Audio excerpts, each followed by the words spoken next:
You know, I've made it my mission to try all of the brush pens possible, but especially ones that you can just walk into a store and pick up because they're more accessible. And these ones, I walked into Target and bought them. So let's take a look.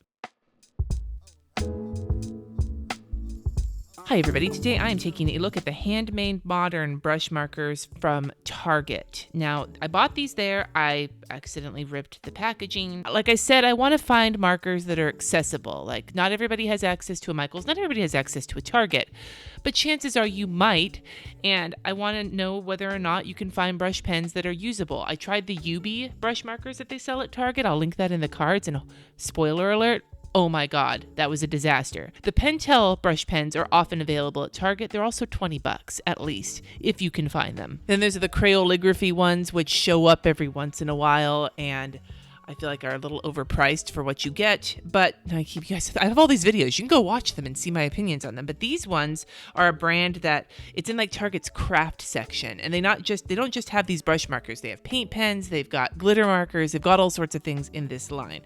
This was $10 for a pack of 8 at Target, and I can't find very much information on them. I looked at the website. It says that they have a medium tip and that they're 6 and up. They can write on wood, corkboard, metal, canvas, paper, and more. You can wash with mild soap and water, wash hands immediately after use. It doesn't say if the ink is water-based or if it's oil-based or if it's whatever. It doesn't say anything about any of that. Really, there's not much in the way of claims or anything. I have no idea. So we're just going to give them a try. I'll give them a sniff. Maybe I can see if I can try and identify what they are and just let you know if they're worth it for practicing, because for $10 for a pack of 8 at Target, it's a reasonable thing to look for practice markers if that's what you have available to you and if they don't suck ass for what they are. So they come in this box, which like I said, I ripped. It's a cardboard, situation.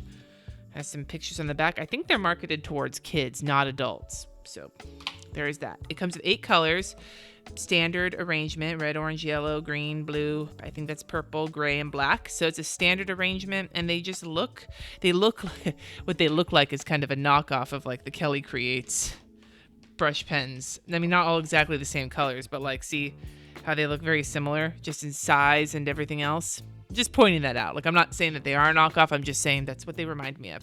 So the first thing I'm going to do, more than anything else, is I'm going to give this marker a sniff, because if it smells a certain way, like it has an alcohol smell, that might clue me in as to what kind of ink we're dealing with here. I'm just curious. It doesn't have any smell. So there we go. But now we can look at the tip. So here is what the tip looks like, and it looks very similar to a Tombow dual brush pen tip. Little bit smaller, but very similar in size. Very similar in like fatness. So let's give it a try. Oh, but let's check the cap first. So the cap, it snaps on, but it doesn't feel very secure on there. So, I mean, they do say keep cap firmly closed when not in use. They don't dry out. But yeah, it doesn't take a lot of effort to get off, and it does snap close. It just doesn't feel very secure. And then on the butt end of the pen, oh yeah, that doesn't do jack shit. Like this, there's no security on there. So that's just something to know about. The barrel is like shiny plastic. There is no numbering, but they do have colors on them, which I appreciate. So this black is actually called Onyx, and the gray is called Fossil, and the red is called Bright Coral, and the green is called Emerald Isle. So there's names. I'm glad to see that, because I wasn't expecting something like that with these.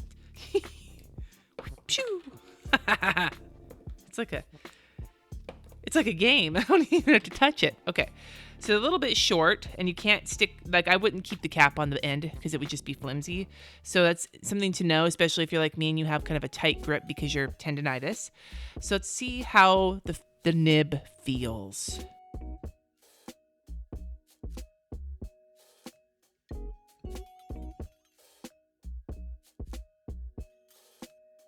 Take a look.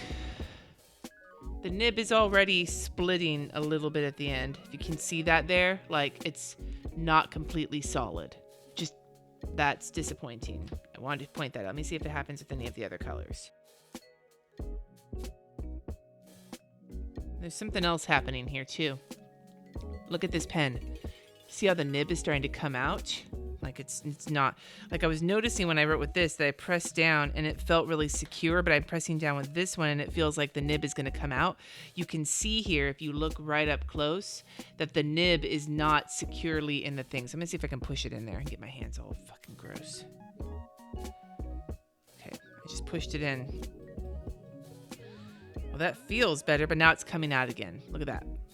So that's interesting. Let me look at a different one. So this one's not coming out. This is the green. And this feels a little bit... Nope, now it's coming out. Look at that. You see how it's starting to separate? Okay. Well, it's not pushing into the pen, at least. That was what was happening with the UB. The nib itself is like firm, but it has a little bit of flexibility. I would suggest this could be relatively easy to practice with, but you're not going to get a super ton of definition because the tips of the nibs are not very precise. Like the very, very pointy tip. Notice how the upstroke on all of these is kind of thick. Like if I was working with a Crayola, it feels like the very, very tip of these nibs is a little blunted and kind of broken up. It just feels like it's fraying already, and I just opened them. You won't get a lot of preciseness with them, I don't think. I feel like these are really starting to like bleed through already too on this paper, which is interesting. I'm gonna give the paper a sniff. I'm really curious to see what this ink is. It doesn't smell like anything. Well, I'm curious. I'm gonna add some water to it. Maybe we'll find out. If it totally like blows away, like this one that's already dry right here, if it totally like blows out, then we know it's probably water-based. Or at least it's not like pig. I don't think these are India ink. They're too cheap for that. And by cheap, I mean inexpensive. It's not that I'm like, oh, they're cheap, sucky markers, although I haven't made my decision on that yet. I'm just saying they're too inexpensive to be India ink. Yeah, I think they're probably water-based. That's my guess. I'm going to do a swatch page now so I can just take a look at all the colors, see if any of them are doing the same thing that the purple and the green were doing. And then I will talk a little bit more about them afterwards. Plus, I'll let you know whether or not how they bleed in the scribbles that matter.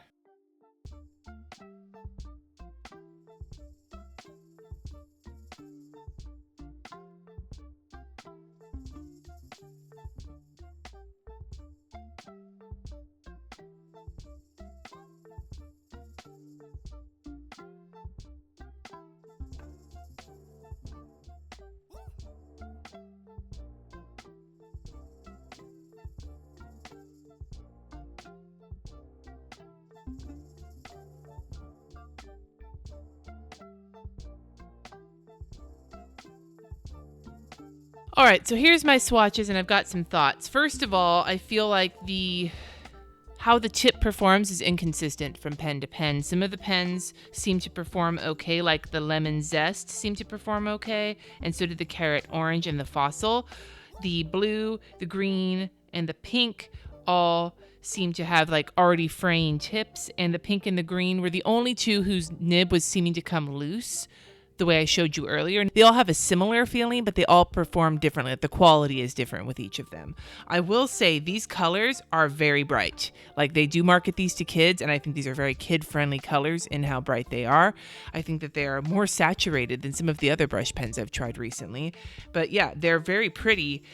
And I think that for the price, for $10 for a pack of 8, it's not the cheapest in the world per pen. But if you're looking to just like drop a 10 spot at Target, maybe get a little bit of money off with your red card to get some pens to practice with, you could do worse. These are actually not bad for practicing with. I will just say though, they're not going to be something I would recommend for doing like good, like nice lettering projects with, because of how inconsistent the nibs are and because some of them are fraying already. But if you're just looking for something inexpensive to practice with, and you don't want to buy Crayolas, although I will suggest not the Crayola Crayoligraphy. I'm talking about just regular Crayola markers and practicing with those. That is your cheapest option for brush pen practicing, because you can get a similar feel with regular big old fatty boom batty Crayola markers. But if you want to get actual brush pens, this option is accessible and it's not that bad. But I will say, quality-wise, these aren't that great in terms of their nibs. Color-wise, they are. I want to test and see how quickly they run down on ink, though, because they are so bright.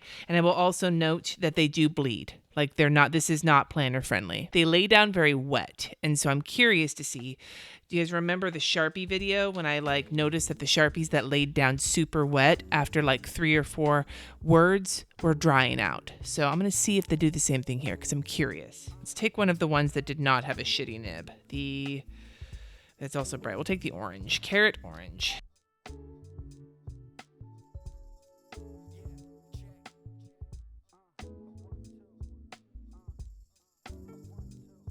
Seems to be laying down exactly the same. You can see it here. Exactly the same, even with a whole bunch. I will say, though, you can notice that the nib does start to bend. And if you flip the pen, you can bend it back. But it just, I think, just shows that the pen nibs here are not of the highest quality. I will say out of the entire pack, the orange and I think the yellow and the gray are the three that perform the best. Though the gray does seem to have that splitting happening here as well. The orange doesn't, except for maybe in like one spot. But the gray does right off the bat. The yellow seems to be okay. The orange and the yellow are the two that don't seem to be fraying or whatever. So I will say, if you want to buy these because they're inexpensive and you want something inexpensive to practice with, just beware that the nibs are not great quality and that they'll probably fail on you sooner rather than later, but that the colors are really pretty. I just wouldn't use them in your planner. I'm not going to run out and recommend these to people. I will recommend buying just regular Crayola markers over these any day of the week. But I will say, if you do buy them, you will probably get some good practice out of them, but I wouldn't use them for much more than that unless you were planning on just giving them to your kids when you were done with them, which is who these are marketed for in the first place. So in this particular case, yeah, I would say that sometimes when things are marketed to kids, they're great for adults too. Here, I would just say that as a grown-up, I don't think I would want to use these. I will be keeping them, though, in terms of doing the brush pen Thunderdome to see how they do up against some of the other ones. While I'm putting these away, let me know in the comments of any pens you would like me to take a look at in the next however long. I will be comparing after the new year. I will be comparing brush pens together, so it'll be good to get your suggestions in for what brush pens you'd like me to take a look at, or other pens as well. I don't promise to do those ones anytime soon. I'm trying to get brush pens first, but you know the drill. Anyway, you guys, thank you so much for watching. Subscribe if you haven't already, and I will see you next time.